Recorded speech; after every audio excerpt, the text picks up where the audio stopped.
Hi all, ഇന്ന് അതിനായിട്ട് നമുക്കൊരു കണവ ബിരിയാണി ഉണ്ടാക്കിയാൽ അതിനെ കുക്കർ എടുക്കുക, എണ്ണ ഒഴിക്കുക, നെയ്യ് ഒഴിക്കുക, ഉള്ളി ഇടുക, അത് കഴിഞ്ഞ് ഓൾ സ്പൈസസ് ഇടുക, ജിഞ്ചർ ഗാർലിക്ക്, പച്ചമുളകെല്ലാം അരച്ചത്, തക്കാളി ഇടുക.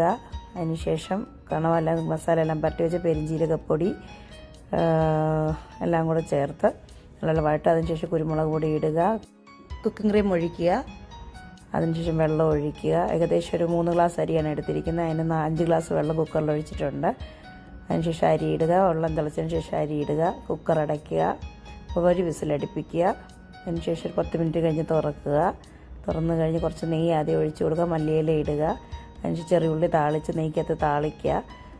അത് കഴിഞ്ഞ് വേറെ പാത്രത്തിലോട്ട് മാറ്റി നെയ്യ് ഒഴിച്ച് ചോറ് അതിലേക്കിട്ട് ഉള്ളി താളിച്ചതെല്ലാം കൂടി ഇട്ട് ചോറ് റൈസ് മിക്സ് ചെയ്യുക, നെയ്യ് ഒഴിക്കുക.